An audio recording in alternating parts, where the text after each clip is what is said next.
Welcome, everyone. Welcome to this presentation on free software on GSM smartphones. This presentation is basically going to be two presentations. The first one is presented by me, and it's about the what I call OpenEZX project, which is related to Motorola Linux-based smartphones. And there's a second part which will be presented by Smurf on the HTC Blue Angel-based, Linux-based mobile phones. First of all, to clarify any kind of misunderstandings, in any of these phones, Linux is not running the actual GSM stack. So if you think this is a presentation that is about the GSM stack on Linux, then this is not true. It's merely a GSM mobile phone that also runs Linux on one of its CPUs. So if this is now disappointing to you, you can still leave and go to another presentation. Okay. So first, a little bit of background about myself. I'm working as a free software developer, also freelancing, so earning my money actually off free software-related development for quite some time. Mostly known for NetFilter IP tables and GPL enforcement work, but recently have started to hack on those Motorola EZX GSM phones that are based on Linux. This is about the contents of the presentation. So let's start with a short disclaimer. I have no affiliation with Motorola. The OpenEZX project has no affiliation with Motorola. All information is based on observation and may be wrong. And lots of the work has been done by a large community. So I'm basically a newbie to this community who works with the Motorola mobile phones. This is partly due to the fact that most of the Motorola Linux-based phones, at least all of the past models, have only been sold in the Asian market. So it was virtually impossible to buy any of these here in Europe. And only this model, it's the Motorola A780. It has been introduced to the European market so far.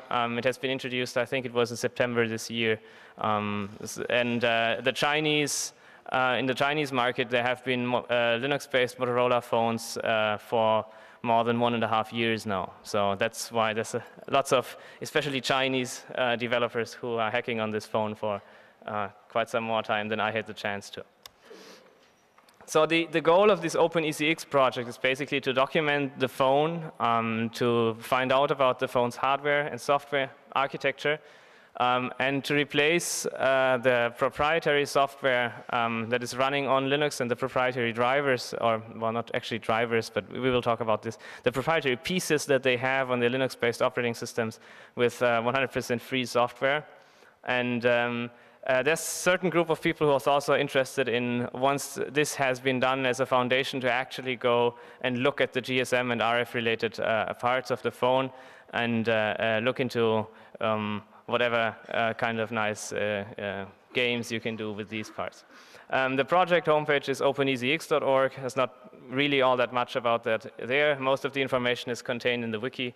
And if you have any information to add, you're always welcome to contribute to that wiki. As I said, there's been a number of Linux-based GSM phones in the Asian market as early as 2003.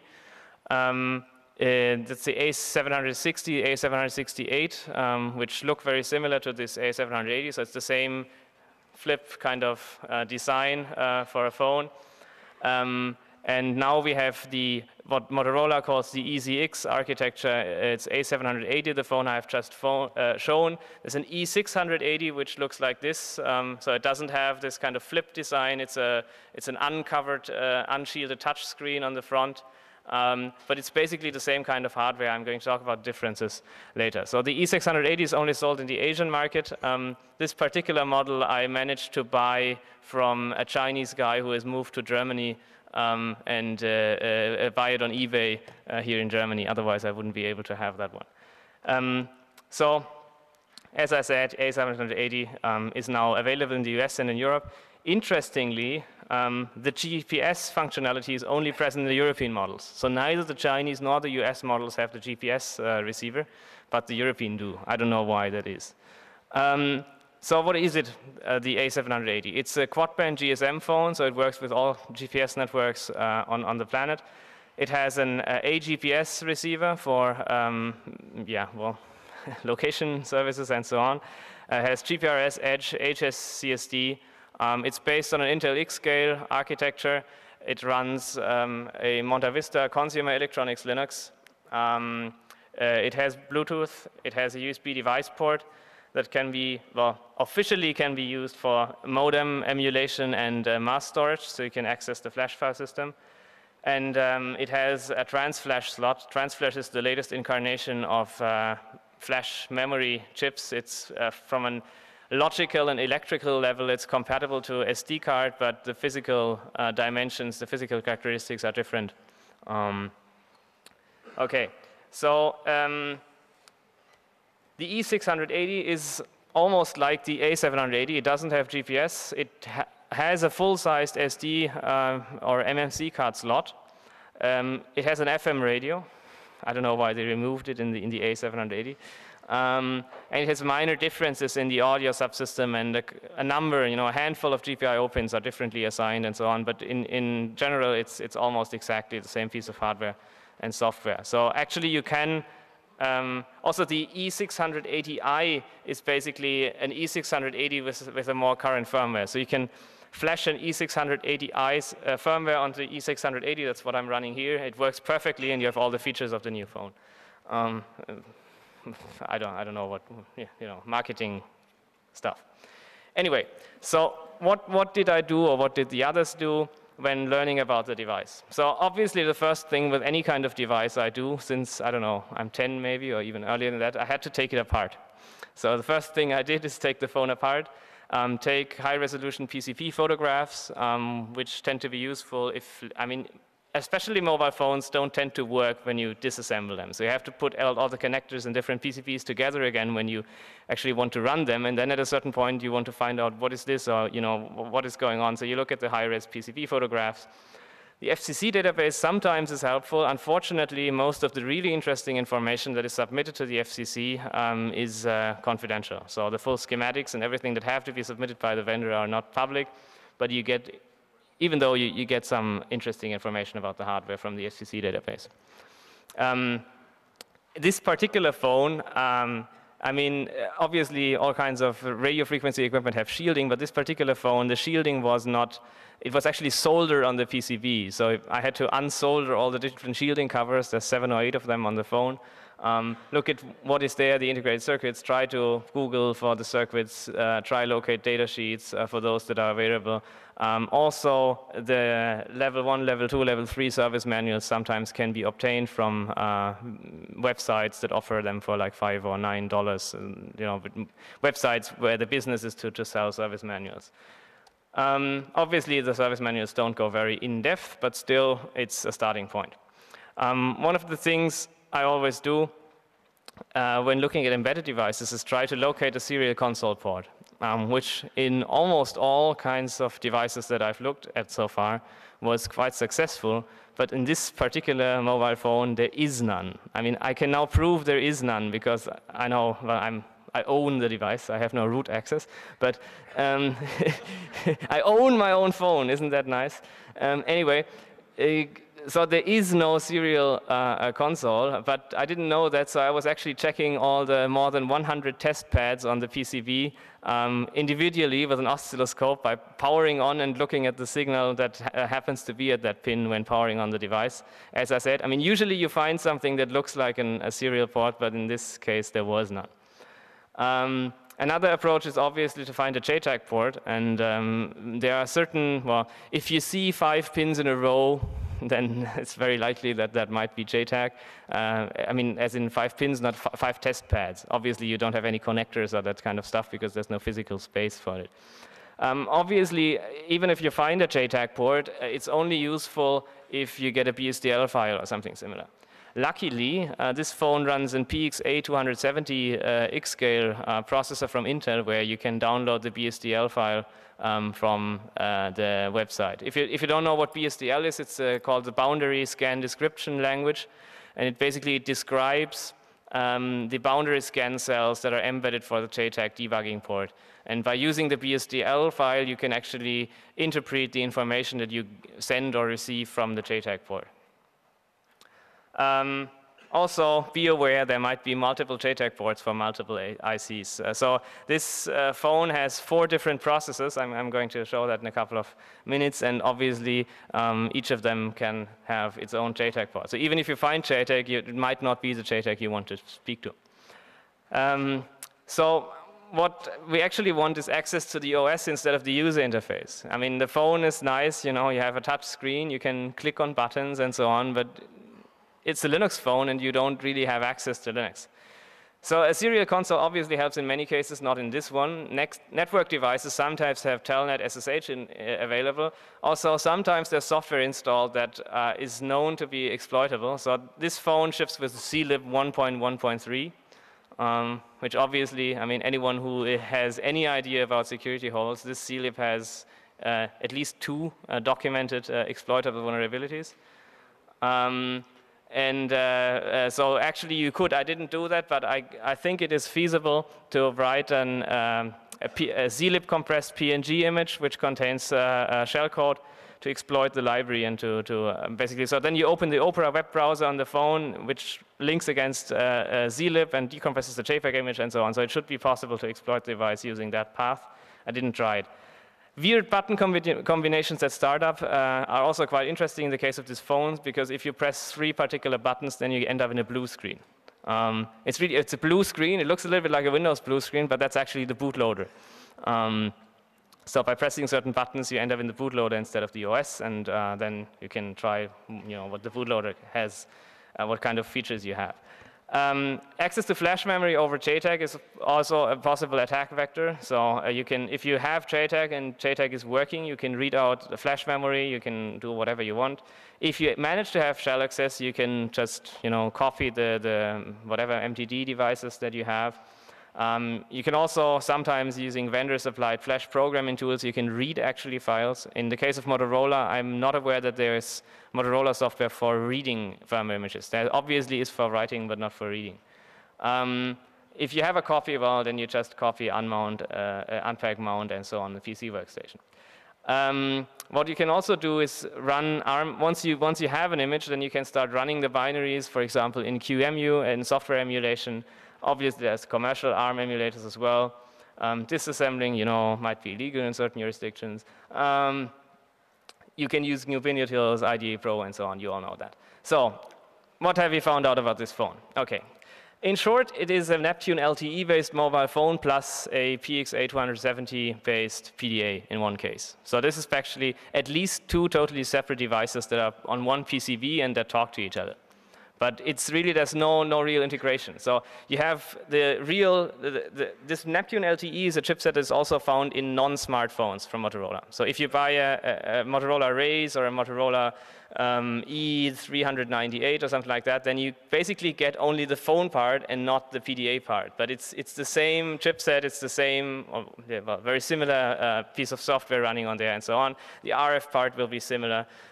So they just took an existing phone design and put a PDA in front of it and interconnected them over USB.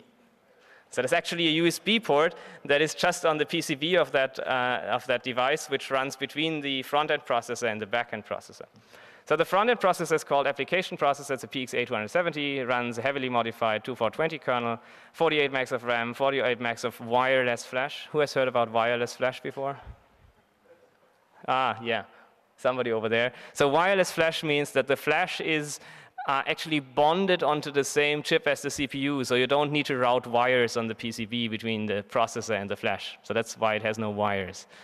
It's wireless. Anyway, the clock speed runs up to 400 megahertz. This phone runs only at 200 megahertz for power consumption reasons, but the Game Boy emulator that now exists obviously increases the clock of the CPU to be, to perform better. So you can do that using software. There's a JTAG port, which has been documented. We have the BSDL file. There's a JFlash program you can use to flash the processor. There's an SPI SSP interface to PCAP and BP. I'm going to talk about what PCAP and BP are. There's a 320 by 240, sorry, not by 200, 240 LCD display. It's directly attached to touchscreen and buttons and also to the 1.3 megapixel camera. The baseband processor contains an ARM7 TDMI for the GSM stack and a 56620, if I'm not mistaken, DSP for the digital baseband. It has also a JTAG port, but obviously such chips are not publicly documented, so there's no BSDL file. It's connected to this application processor via USB.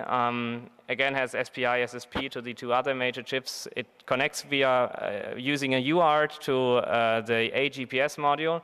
And it connects to the GSM SIM module, has 8 megabytes of external flash and 2 megabytes of external RAM. Apart from that, we have the AGPS processor, which is again an ARM7 based CPU that has again 2 megabytes of flash and RAM. And it's again attached to using a UART of the baseband processor. So that's just for the GPS processing. There's a PCAP2 chip, which is for power management, clock, and audio peripheral. It produces 16 different voltages for the phone. There's a very interesting diagram I'm going to show later on how all these different voltages and so on. So that's already quite complex, especially if you talk about power management. It handles all the mono and stereo audio, stereo for MP3 playback and so on, mono for ringtones and the like. It handles clock generation and as well backlight control. So there's 2 different backlights in the phone. No, actually 2. At least 2 different backlights. One for the LCD display. The other backlight is the backlight of the buttons in the flip, so which have independent pulse width modulation, so you can independently control and so on. Anyway. So the RF part, well, there's not really all too much information known yet. Just the individual chips and their purpose. So let's look at the software. So the kernel has a number of Monta Vista additions. It has dynamic power management, DPM. I'm not sure whether you've heard about the DPM patches, but that didn't really sound good. Whatever it was. I don't know what it was. My 2 phones are still here. Anyway. There's low-level drivers for the SPI SSP interface. There is a PCAP audio driver, which is basically OSS drivers for the audio, for the mixers, and so on. There's def vibrator, very important, which you can use using ioctals. You can actually control the PWM of the vibrator, and there's a number of ioctals for doing so. The USB host port is attached to the baseband processor, which is in USB device mode. The USB device port is attached to the port that is the public USB port, which you use for recharging, for connecting to computer. There's a transflash driver, obviously, and there are 3 different proprietary flash file systems. I'm not really sure why you need 3 of them in a single device, but well, that's probably, I don't know, you need 4 CPUs and 3 proprietary flash file systems on a phone these days, I guess. Anyway, all the low-level drivers are in the source code that Motorola has released, so there's no technical necessity of rewriting or re-engineering drivers. But if you look at the code, then there is a moral necessity. So the proprietary pieces in the kernel are mainly MaxCli, GPRSV, and IPsec.o. IPsec.o, well, yes, this phone actually ships, when you buy it as an end user, it ships with an IPsec stack. So you buy the phone, you have an IPsec client, you can make your IPsec tunnels and so on. It's quite convenient. But anyway, that IPsec stack is a proprietary IPsec stack. I mean, we already have 2 GPL licensed IPsec stacks for 2.4 kernels, but now we need a 3rd proprietary one because we cannot use an existing GPL licensed one. I don't know why. Anyway, but at least there's no reason for re-engineering that IPsec module because we can just use the free one. It's a little bit harder for the MaxCli and the GPRSV modules. MaxCli hooks into special callback functions that they have introduced in the USB host driver, and it actually does a GSM TS07.10 demultiplex. So people who know about Bluetooth will have heard about that. It's basically a multiplex of multiple channels onto one serial channel. So you have a number of channels that go multiplexed through one channel. Nothing magic, but just some strange GSM protocol. So what they have is this USB line between AP and BP, over which they talk this TS07.10. And that Max-Cli driver provides one TTY device for each of the multiplex channels that go over that TS07.10 channel. Then the GPRS works in a way that there's a GPRS v.o module which implements a GPRS line discipline that binds on top of those TTY devices, or at least two of them, because you have two different GPRS connections. You can have two different GPRS connections at the same time using that phone.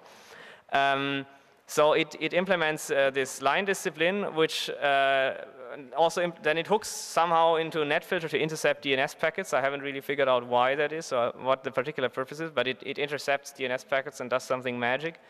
And then it provides GPRS 0 and GPRS 1 network devices. So it's a regular network device. So if you have shell access, you can just ifconfig and do the usual kind of thing.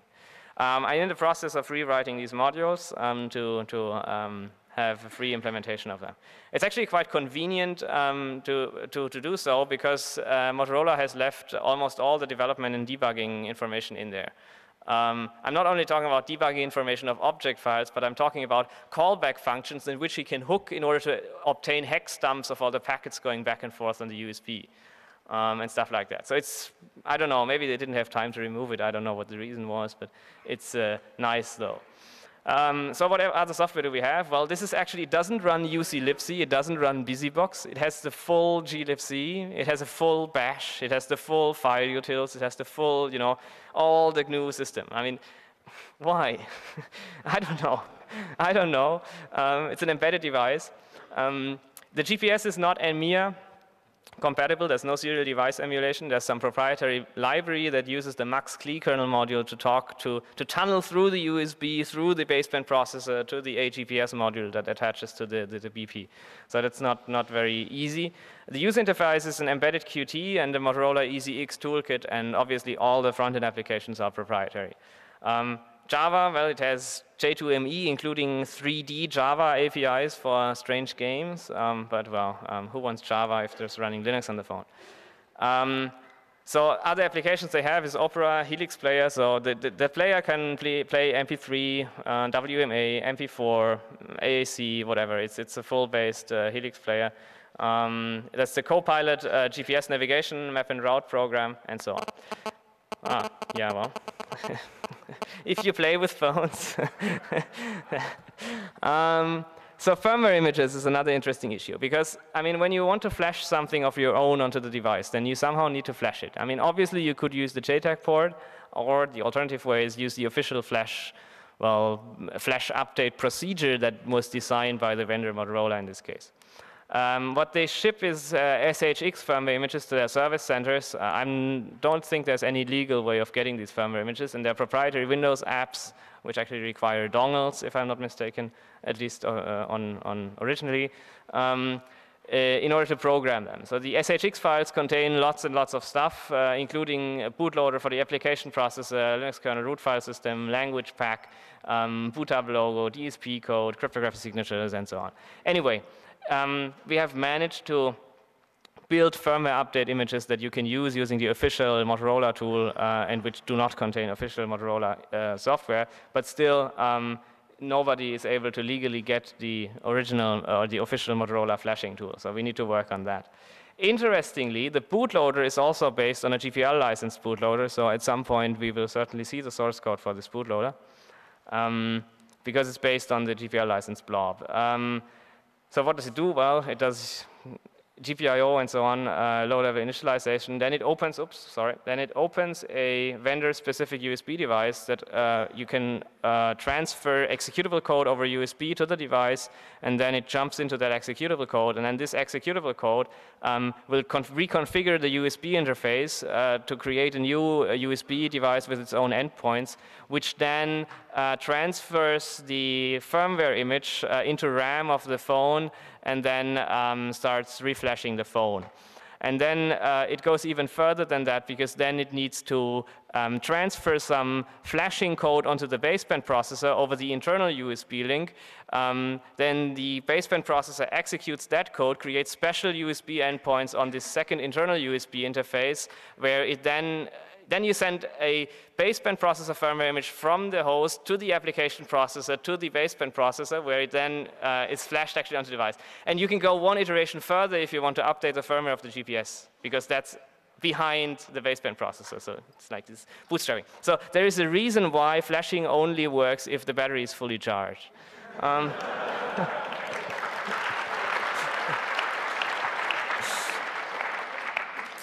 Interestingly, since the bootloader is based on the GPL licensed blob, there is support for a serial console in the binary, but it's not used. If you look at it, I mean, you can even officially look at it because it's GPL licensed, so you can actually disassemble it without having any legal problems. So the functions are never jumped to. So there's all the different commands, the strings for the commands, all the code from the commands, all is there in the object code, but those functions, it's dead code, and never used. But that's very unfortunate. So I actually now have a modified phone. I didn't bring it because it's very fragile. So I connected all the test pads, JTAG, and the new serial console. So I have abused the Bluetooth UART to create a serial console during boot up, and I used very thin wires and pull all those wires out of the phone and close the phone again in order to make battery and all the PCBs connect again. So I now have a serial console there, which I can use from Linux, from my own kernel, but which I cannot use from the bootloader, even though the bootloader has support. But anyway, if you see the source code, all that is the past. So, well, yes, they have a USB device port, but actually what it is an enhanced mini USB, MU port.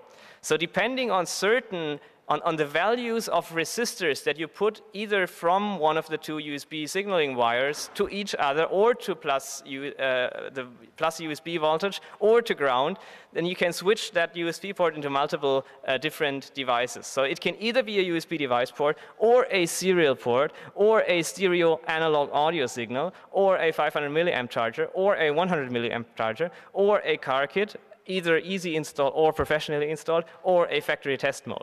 So either if you use 3.3K or 10K or whatever kind of resistance value, there's a special logic inside the phone which then reconfigures and switches all the lines. It's quite amazing how much you can overload a USB port. But yeah, analog stereo audio on USB is certainly something I've never heard before. So the question is, how do we use all these configurations? Because officially it only runs as a modem emulation or mass storage device. But there's some number of undocumented configs. So once you have shell access on the phone, you can use the proc file system to switch it into different USB modes. So you can switch it from whatever mode into, for example, USB network. So it actually provides a network device over USB, and you can telnet into the phone. The phone even runs a Samba server. Yeah, guess people were using Windows to develop the software for it. But it also has NFS modules, so at least.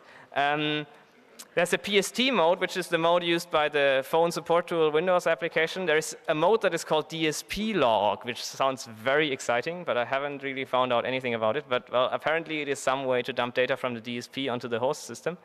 There's a net monitor mode, which also sounds very exciting, but I haven't looked into those ones either. So what's the status? We have a very good picture about the phone architecture. We have an initial 2614 port done, which has still lots of bugs. We have an updated toolchain. So originally the toolchain used was a GCC 3.2. Now we have a 3.4 toolchain. People have worked on an EZX OP embedded Qt integration. So you can coexist native Motorola EZX applications with OP from OpenEMbedded. We have replaced the proprietary user-space Bluetooth stack that they're using with the native BlueZ. I've obviously done netfilter IP tables modules for the kernel. So even with the stock kernel, you can now run packet filter and network address translation on the phone, which obviously is required if you're a netfilter developer. Then this is one of the basic things you need to do. So I can now run a network between the phone and my computer, and can NAT between the USB network and the GPRS connection and stuff like that. Anyway. Well, there's stuff for AF packet modules, so you can run Nmap and TCP dump. I've cross-compiled LSOF, BusyBox, Bash2, Game Boy emulator. There's also a console Qt application you can use on the phone itself, on the touch screen, in order to access the shell without an external device. There's a number of to-dos. Well, first of all, get a full T6 kernel running, including all drivers and power management. Once that is done, all that code will go mainline. I'll make sure about that. Obviously, we need free software backend to talk to the Neptune LTE, so you can actually make calls and so on. I can show you dumps on how it looks like when incoming calls are received and how to parse the incoming caller number and so on and so on. But obviously, there's still a lot of work to do in order to use the phone part of the phone from your own applications. USB on the go should be working. The PXA270 has support for it, and the way it is connected to the USB port should also support it, but it is not, it's not officially supported, and I haven't tested it so far. Yeah, we need to discover how the DSP log and other interfaces work because they sound so exciting. They even have very interesting stuff in there for debugging. So there's a module which is called AP log, and it basically has an LD preload library. So all the executors that are started are LD preloaded with a special library that redirects all prints to standard out and standard error over the USB link to the notebook to the development system. So any kind of applications that talk to standard out will then redirect it over USB, and you get that information on your host PC and all kinds of interesting features, all undocumented and so on. Native IPsec, a SCUM VM port is obviously an interesting thing to do because it's exactly the right resolution and it has a touch-sensitive screen, so it's ideal for running, Monkey Island and stuff. Obviously, we need to merge with OpenEmbedded at some point and get support, but yeah, that's some point next year. Okay, that's my usual thanks slide. I'm going to show two more special slides before I'm going to open a terminal window and we can actually see how the phone looks like, how you can access it and so on. So now the two special slides which somehow have managed their way to me. So the power distribution, for example. This is just distribution of different power inside the phone, and it's a power distribution tree, basically, all the different voltages and where they go and so on. So this is just power. And obviously, for power management, you need to know when to switch off which and where and which individual part. And there's also, if you want to get a full picture, some overview schematic. So this is a phone, I'm still amazed by it. Yeah, so anyway, looking at the phone and logging into the phone. I've now connected it, switched into the USB network mode. I can telnet onto the phone. Is that visible? Yeah, it is. The font, can you read it? Yeah, I guess so.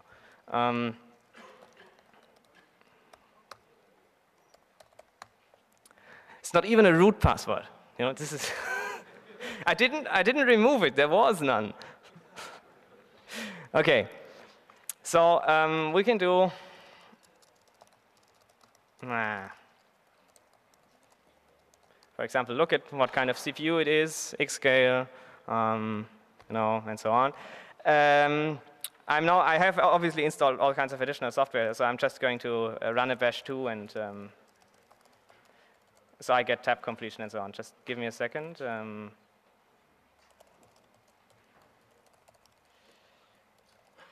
Okay. So if we look at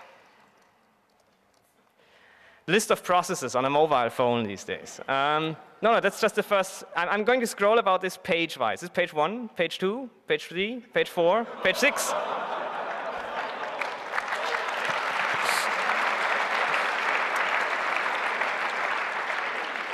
So we have a multi-threaded sound manager with 6 threads.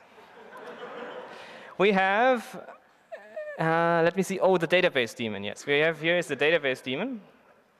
So this is 20.6 megabytes virtual size database daemon. So what they do is they run for your contacts and addresses and so on.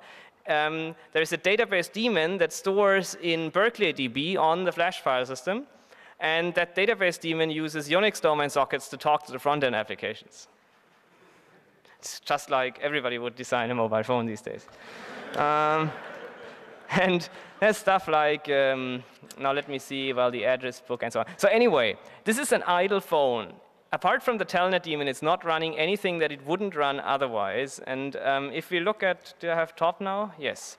If we look at this, you know, it's like 45 out of 46 megabytes are being used in an idle phone. Doesn't do anything. And now imagine you start the GPS navigation application, and no wonder it always complains that it has too little RAM. But yeah, well, you know, glibc, and you need, obviously, anyway, a full-blown system. Yeah, just some demonstration. So I've already mapped all the key layout and so on. So I have LSOF, for example, in order to see, let's see if somebody has OpenDev vibrator at the moment. No, obviously not, but anyway. Oh, for example, well, maybe I can make it audible.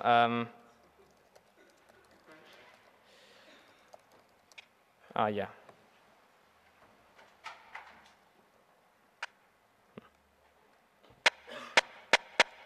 So it's just a Linux system. It has DevDSP, you can echo stuff to it, and it will come out of the speaker. Anyway, yeah, well, I'm not going to go any further from this point because there's still a short presentation on the Blue Angel phone. I'm just looking for the speaker. Where is he? Oh, there he is, yeah. Well, maybe this is the time to come up to the stage and give some insight onto another Linux-based mobile phone that is available these days. Yeah, so please welcome Smurf for his presentation on the HTC Blue Angel phone.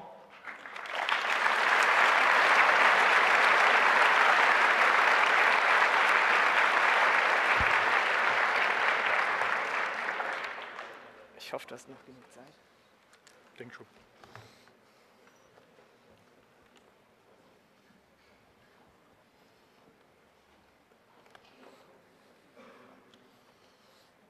Oh, oh.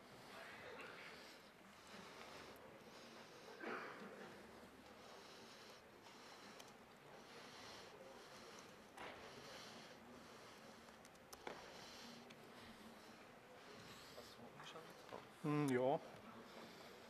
Kriegst du kein Bild?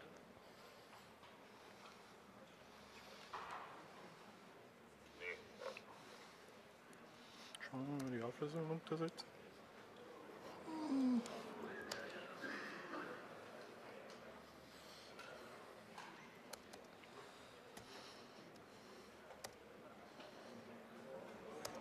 Oh, oh.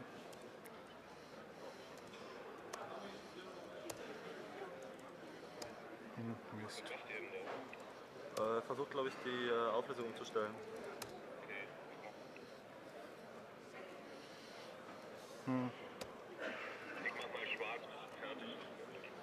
Okay. Kannst du irgendwie so 1024 das machen? Ja, das war das gerade. Kleinen Moment. Maybe if there meanwhile are questions for the EZX phone, we can answer to one or two questions while we get the notebook running with the projector. Any questions? Please use the microphones.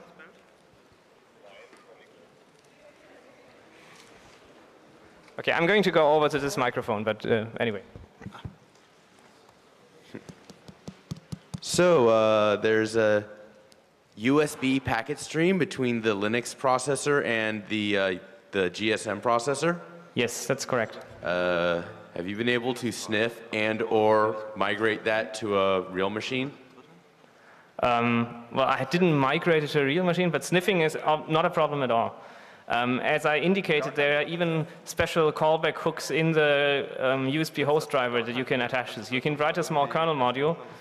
Do I have another USB cable here? But anyway, no, they're busy with the screen. I cannot show it here. But anyway, there's two exported global symbols, which is callback functions that void callback functions. So they don't interact with the USB traffic at all. You can just register to them, and you will get called for every USB packet that is sent or received on that channel. And I've written a small module that just print case hex dumps of that. And I've collected a number of hex stamps, and as I said, I've already indicated how to extract information on the number of incoming, the calling number of incoming calls and stuff like that. Is the codec run on the audio codec run on the GSM processor? Or is it run under Linux? It's run on the GSM processor, but you can configure. Basically, audio routing is again another very complex thing in that system. But you can you can transmit audio from the Linux to the GSM part. So, but in the default configuration, the codec runs on the GSM part. Cool. So the way how this works is actually that the audio is digitized in the PCAP, which is the support chip, and then it is there's a serial interface which interconnects both the application processor and the baseband processor and this support processor. And the GSM processor doesn't really care where it comes from because it's just serial interface. So you can also send audio data from the application processor. Oh, by the way, the phone actually has a SIP daemon installed. It's just not activated. So it ships with SIP support, including video SIP support. What would you think that it needs as a port to support cryptographed telephone calls, so that you encrypt the air interface of the GSM because GSM is breakable, so you want to have some crypto to back your very important calls to your secretary or to your girlfriend. And how much effort would it be? What do you think? It's certainly doable. If you just want to go for that, you can run the existing kernel. I'm sure you can manage these modifications, to do these modifications that are required without having to change too much of the system. But if you think about security, then you want to replace all the stuff that's on the phone.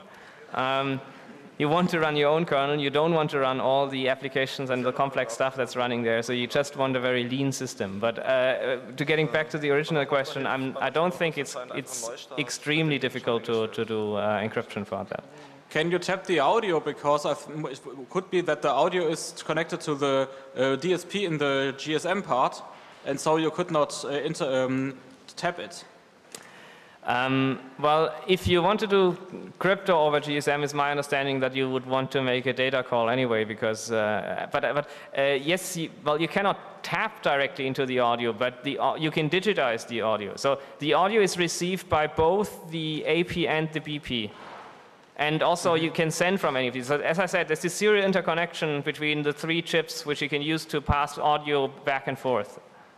Okay, so because you would want to intercept it, because if you make a data call, you are evil, because they can see that you're making a data call.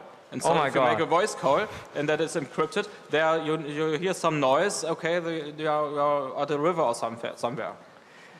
I don't think you can do it in the GSM. I don't think you can make encrypted voice calls using voice calls, because as I said, the audio is there's uncompressed PCM audio going into the GSM chip, and then it gets compressed using the, what is it, AMR codec and sent over the wire. So you cannot encrypt first and then put it into an audio compression codec. It wouldn't work. Okay. So the only chance to do it is make a data call and basically put the phone into voice recorder mode and record. Get the PCM audio into the Linux PXA processor and do whatever kind of software codec on there, and then put it into GSM, into GPRS or GSM data frames and transmit them. Okay. Hello? Hello? Yes, I think we still have problems with North. Yeah, question, yes, please.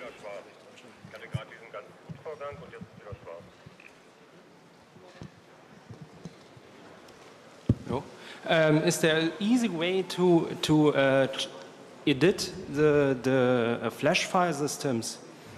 Because I have to change a little bit. Yes, there is no easy way to change the flash file system, because they are, most of the partitions, especially the root file system, they are on read-only flash file systems, so you cannot modify them on the fly. So you need to make a copy on the PC, do whatever changes you want, and then transfer them back to the device, and then write them, for example, into def mtd, whatever. But this is possible. This to is do. possible, yes. Without special tools. Or, Well, with freely available free software tools that we have now in the OpenEZX project, yes. Okay, nice. Because, well, the main issue is that the memory management unit of the application processor is configured in a way to protect accidental, in quotes, overwriting or modification of, for example, the kernel and the bootloader memory range. But an interesting fellow has written a hack that taps into the APM callbacks, because when the phone comes back from deep sleep, you have a slight time window in which you can reset those bits and remove the write protection from those memory areas, and then later on you can flash them. But that's a really cool hack.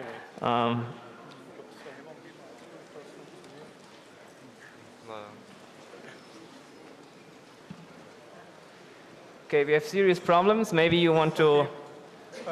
We got no slides. Yeah, just go ahead with no slides.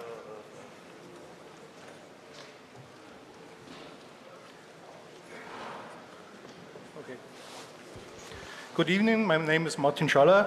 I am developer of the Xanadux project, which tries to port Linux to Pocket PC phones. The goal of the project is similar to OpenEZX, to get a free Linux phone, but the approach is different. We take a PPC device as a basis. Unfortunately, the slides don't work, so I have just to do a talk. So why do we want Linux on Pocket PC phones instead of just taking already a Linux phone? The hardware is quite affordable and available. Nearly every network operator has the devices in his store, and they are usually quite well equipped. For example, this one, it's a HTC Blue Angel. It has wireless LAN, Bluetooth, a relatively large display, and quad-band GSM. There are useful tools for reverse engineering for Pocket PC phones. For example, Harald, it's a handheld reverse engineering tool which also serves as bootloader. And why we want Linux? Because it's more flexible than Windows and it gives complete control over the hardware. For example, on the Windows it's quite troublesome to get the camera working with programs. You can only use it from the GUI.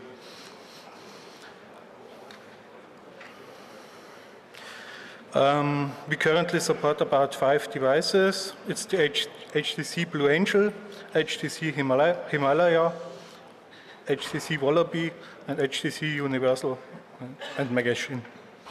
They're all manufactured by HTC, a Taiwan company which claims to make world-class Windows C solutions.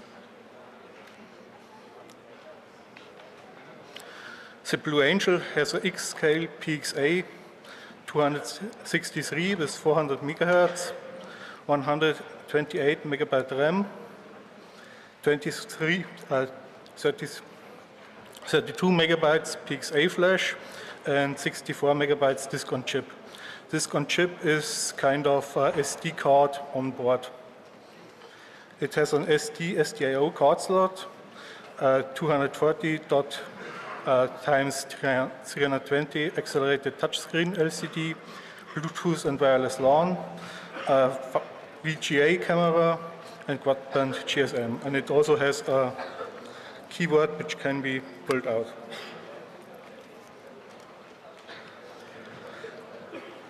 Some of the things we used to get Linux working.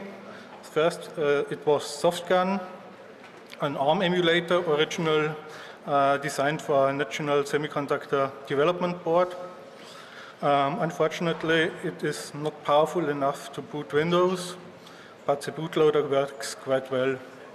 And since most of the drivers are also integrated into the bootloader, it is quite comfortable to get a look what I/O ports are accessed and what values are written to it.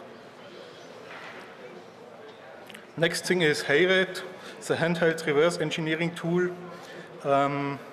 It is a tool where you can boot Linux with it and also make virtual physical address conversions and get some parameters from Windows like the frame buffer base address. Next thing is IDA Pro, an intelligent disassembler. And since the drivers are very well separated, each into its own DLL, it is quite useful to take a look what happens inside the driver.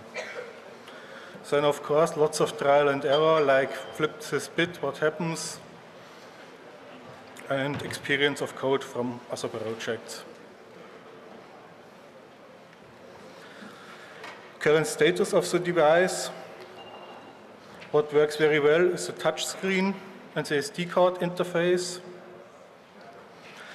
Unfortunately, no SDIO yet because there are no Linux drivers for SDIO cards and there is no SDIO infrastructure in the kernel. The audio works mostly. Headset and Bluetooth audio is not working.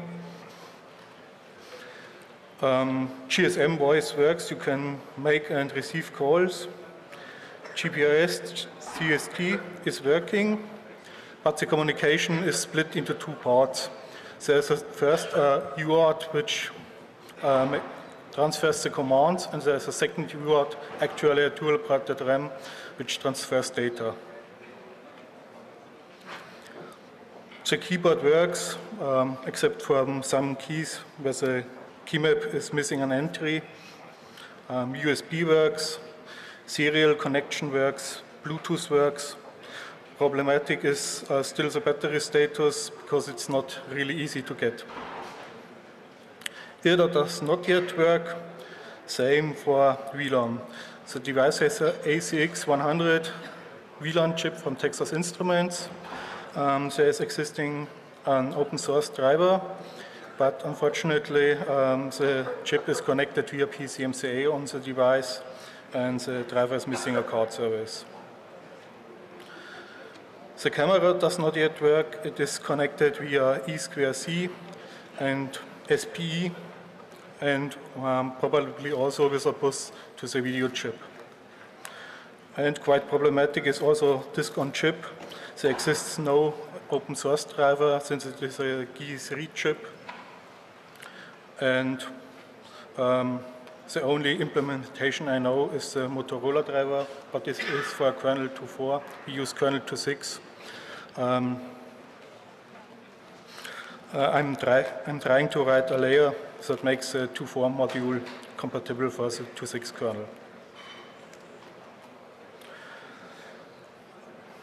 We are currently using a kernel 2.6.12. Nearly everything is compiled as a module. Booting is done from SD card via Harald.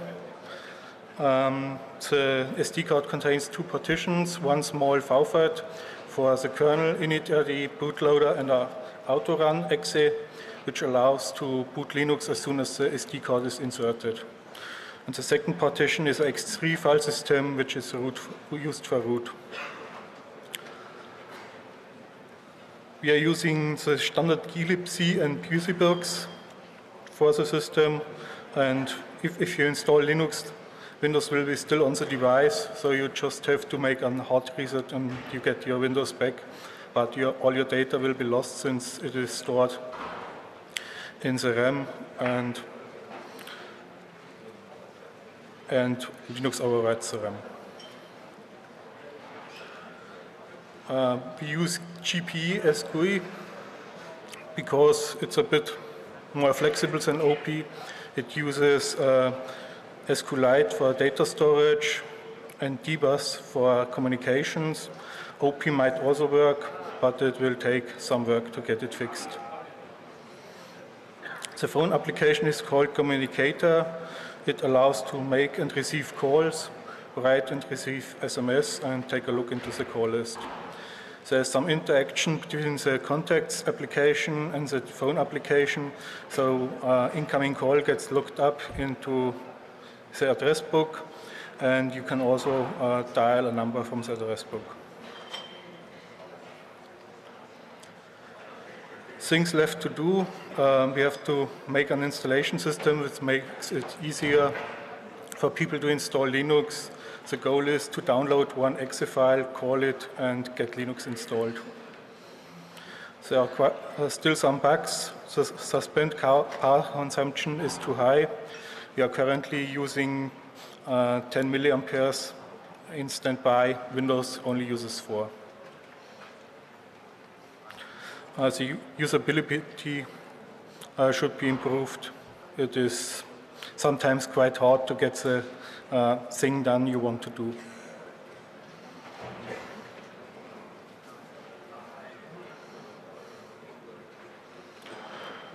Okay, further information about the project. You can get some information at www.handhelds.org and at www.xda-developers.com. Also, there is a project page on SourceForge called Xanadox.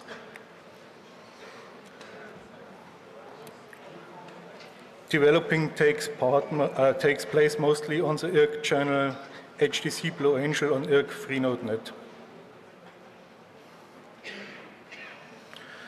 The project could still use some help, so we are looking for developers, supporters, and maybe sponsors which need a special feature and are willing to give some money or hardware in exchange. So that's for the HTC Blue Angel. Thanks for listening.